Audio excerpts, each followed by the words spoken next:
Hello friends, എല്ലാവർക്കും അർച്ചൻ ചേച്ചി LLB സീരിയലിന്റെ ലേറ്റസ്റ്റ് എപ്പിസോഡ് റിവ്യൂയിലേക്ക് സ്വാഗതം. അങ്ങനെ ഒരു നിവൃത്തിയുമില്ലാതെ അനന്തൻ രുക്കുവിനോട് വന്ന് ആ 1,00,000 രൂപ എനിക്ക് വേണമെന്നും പലിശയ്ക്ക് തന്നാൽ മതിയെന്നും പറയുകയാണ്. രുക്കു അപ്പൊ പറയുന്നുണ്ട്, എനിക്ക് പലിശയൊന്നും വേണമെന്നില്ല, ഞാനൊരു ബ്ലേഡ് കമ്പനിയെല്ലാം നടത്തുന്നതെന്ന് പറയുകയാണ്. പിന്നീട് രുക്കു തന്റെ വാക്ക് പാലിച്ചുകൊണ്ട് അനന്തന് 1,00,000 രൂപ അച്ചുവിന്റെ ബാങ്കിലേക്ക് ട്രാൻസ്ഫർ ചെയ്തു കൊടുക്കുന്നുണ്ട്. അച്ചു അത് ക്യാഷായിട്ട് അനന്തന് കൊടുക്കുകയാണ്. പിന്നീട് മഞ്ജു രുക്കുവിനോട് പറയുന്നുണ്ട്, ക്യാഷ് വാങ്ങിയ കാര്യം ചന്ദ്ര ചേച്ചി അറിയരുത്, രുക്കുവിന് അത് കുറച്ചിലാണെന്ന് പറഞ്ഞുകൊണ്ട് അവിടെ നിന്നും പോവുകയാണ്. അതിനുശേഷം രുക്കു അച്ചുവിനോട് ദേഷ്യപ്പെടുന്നുണ്ട്, ഞാൻ ക്യാഷ് കൊടുക്കുന്നത് എനിക്കെങ്ങനെ കുറച്ചിലാവും എന്ന് ചോദിക്കുമ്പോൾ അച്ചു പറയുന്നുണ്ട്, മഞ്ജു ചേച്ചി അങ്ങനെ തന്നെയാണ്, അത് നീ കാര്യമാക്കൊന്നും വേണ്ട, ഉള്ളിൽ വെച്ചിട്ടൊന്നുമല്ല സംസാരിക്കുന്നത് എന്ന് പറഞ്ഞുകൊണ്ട് അച്ചു അവിടെ നിന്നും പോവുകയാണ്. പിന്നീട് രുക്കു മനസ്സിൽ ചിന്തിക്കുന്നുണ്ട്, ഈ 1 കോടി രൂപയ്ക്ക് 1,00,000 രൂപയുടെ കണക്ക് ഞാൻ പറയിക്കും, നിന്റെ ചേട്ടനെ കൊണ്ടും അർച്ചന ചേച്ചിയെ കൊണ്ടും ഞാൻ അത് കണക്ക് പറയിപ്പിക്കുമെന്ന് രുക്കു മനസ്സിൽ ചിന്തിക്കുകയാണ്.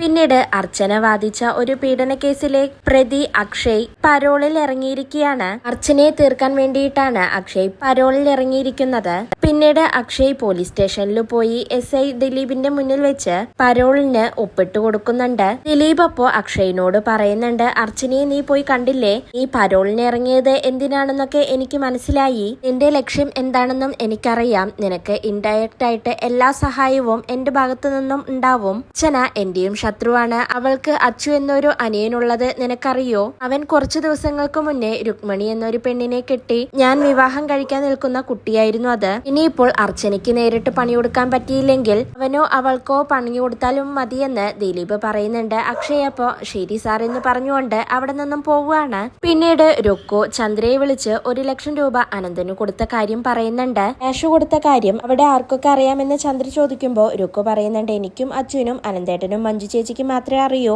വേറെ ആരും അറിയരുതെന്നാണ് അനന്തേട്ടൻ പറഞ്ഞതെന്ന് രുക്കു പറയുന്നുണ്ട്. പിന്നെ ചന്ദ്ര ചേച്ചി ഇതറിയരുതെന്ന് മഞ്ജു ചേച്ചി പ്രത്യേകം പറഞ്ഞു എന്ന് രുക്കു പറയുമ്പോ ചന്ദ്രയ്ക്ക് ആകെ ദേഷ്യം വരുന്നുണ്ട്. ശരി, നീ ഈ കാര്യം വിജയേട്ടനോട് പറഞ്ഞോ എന്ന് ചന്ദ്ര ചോദിക്കുമ്പോ രുക്കു പറയുന്നുണ്ട്, ഇല്ല, ചന്ദ്രേച്ചിയോടാണ് ഞാൻ വിളിച്ചു പറയുന്നത്, ചേച്ചി ആലോചിച്ചിട്ട് ഏട്ടനോട് പറഞ്ഞാൽ മതി, ഇങ്ങനെയുള്ള കാര്യങ്ങളിൽ ചേച്ചിയുടെ ഉപദേശമാണ് നല്ലത്, ഇതിനെല്ലാം പലിശ വാങ്ങണമെന്നാണ് അനന്തേട്ടൻ പറഞ്ഞത്, പക്ഷേ ഞാനത് വേണ്ടെന്ന് വെച്ചു, പിന്നീട് ഒരു ദിവസം ഞാൻ ഈ ചെയ്ത സഹായത്തിനെല്ലാം ഒരു വിലയും ഇല്ലാതാവും, ശരി ചേച്ചി, ഞാൻ പിന്നീട് വിളിക്കാമെന്ന് പറഞ്ഞ് രുക്കു ഫോൺ കട്ട് ചെയ്യുകയാണ്. അതിനുശേഷം ചന്ദ്ര നേരെ പോയി വിജയശങ്കറിനോട് ഈ കാര്യങ്ങളെല്ലാം പറയുന്നുണ്ട്. ശങ്കർ എന്നിട്ട് ചോദിക്കുന്നുണ്ട്, ക്യാഷ് എന്നിട്ട് അനന്തൻ വാങ്ങിച്ചോ എന്ന് ചോദിക്കുമ്പോ ചന്ദ്ര പറയുന്നുണ്ട്, പൊന്നുപോലെ വാങ്ങിച്ചു, 1,00,000 രൂപ കൈയോടെ എടുത്തു കൊടുക്കാൻ അവിടെ പിന്നെ വേറെ ആരുടെ ക്യാഷ് ഒന്നും ഇല്ലല്ലോ ഒക്കെ ചന്ദ്ര പറയുമ്പോ വിജയശങ്കർ പറയുന്നുണ്ട്, രുക്കുവിന് എന്തായാലും ഗോൾ അടിച്ചിരിക്കുകയാണല്ലോ, ഈ 1,00,000 രൂപയുടെ വിഷയം നാളെ അമ്പാട്ട് വീട്ടിലൊരു പ്രശ്നമാവണം, അച്ഛന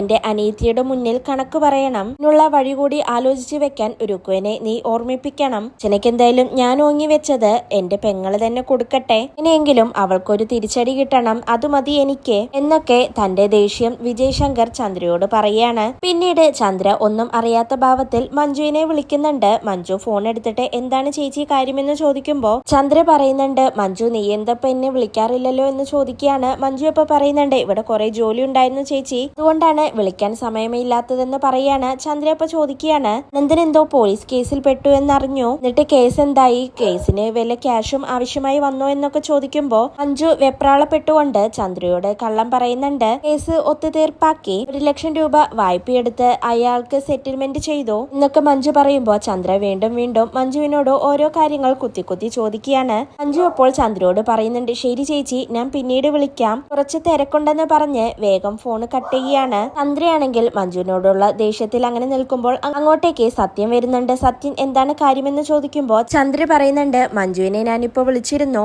രുക്കു 1,00,000 രൂപ കൊടുത്ത കാര്യം അവൾ മിണ്ടിയതേ ഇല്ല എന്നൊക്കെ ചന്ദ്ര പറയുമ്പോൾ സത്യൻ പറയുന്നുണ്ട്, ഇപ്പോഴെങ്കിലും ചേച്ചിക്ക് മഞ്ജുവിന്റെ കാപ്പട്ടി മനസ്സിലായല്ലോ എന്ന് ചോദിക്കുമ്പോൾ ചന്ദ്ര പറയുന്നുണ്ട്, ഇത്രയും കള്ളത്തരം അവൾക്കുണ്ടെന്ന് എനിക്ക് മനസ്സിലായില്ല, നോക്കി വെച്ചിട്ടുണ്ട് അവളെ ഞാൻ എന്ന് ചന്ദ്ര പറയാണ്. പിന്നീട് അക്ഷയും അക്ഷയുടെ കൂട്ടുകാരനും റൂബി എന്നൊരു പെൺകുട്ടിയെ പരിചയപ്പെടുന്നുണ്ട്. പിന്നീട് അർച്ചനയെ തീർക്കാനുള്ള പ്ലാനുകളെല്ലാം റൂബിയോട് അക്ഷയ് പറയുകയാണ്. അപ്പോഴാണ് അവിടെയുള്ള ഒരു അമ്പലത്തിലേക്ക് അർച്ചന വരുന്നത്. അർച്ചന വണ്ടി നിർത്തിക്കൊണ്ട് അമ്പലത്തിലേക്ക് തൊഴാനായി പോവുകയാണ്. സമയം അക്ഷയുടെ കൂട്ടുകാരൻ പോയി അർച്ചനയുടെ സ്കൂട്ടിയുടെ കാറ്റഴിച്ചു വിടുകയാണ്. അർച്ചനയാണെങ്കിൽ തൊഴുത് വന്ന് വണ്ടി എടുക്കാൻ നോക്കുമ്പോൾ വണ്ടി പഞ്ചറായത് കാണുകയാണ്. ഇത് ചെയ്യണമെന്നറിയാതെ അങ്ങനെ നിൽക്കുമ്പോഴാണ് റൂബി അർച്ചനയുടെ അടുത്തേക്ക് പോകുന്നത്.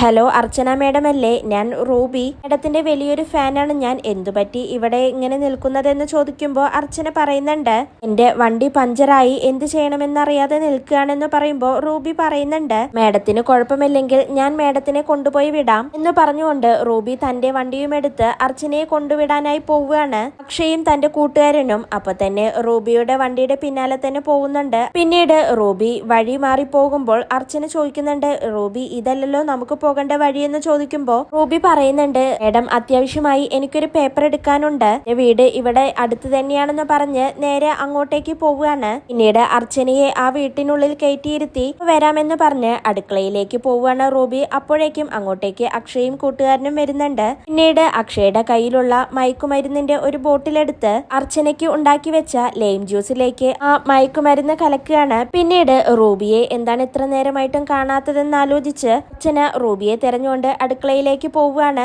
റൂബി അപ്പൊ പറയുന്നുണ്ട്, ഞാൻ ലൈം ജ്യൂസ് ഉണ്ടാക്കുകയായിരുന്നു മേഡത്തിന് എന്ന്. അർച്ചന അപ്പൊ പറയുന്നുണ്ട്, എനിക്ക് ജ്യൂസ് ഒന്നും വേണ്ട, നമുക്ക് പെട്ടെന്ന് തന്നെ പോവാമെന്ന് പറയാണ്. റൂബി അപ്പൊ പറയുന്നുണ്ട്, എന്തായാലും മേഡം ഇവിടെ വരെ വന്നതല്ലേ, ഞാൻ ജ്യൂസ് ഉണ്ടാക്കി, മേഡം എന്തായാലും ഇത് കുടിക്കുകയെന്ന് പറയുന്നുണ്ട്. പിന്നീട് അർച്ചന വളരെ സന്തോഷത്തോടെ ആ ജ്യൂസ് വാങ്ങി കുടിക്കുകയാണ്. ഇതോടെയാണ് ഇന്നത്തെ എപ്പിസോഡ് അവസാനിക്കുന്നത്.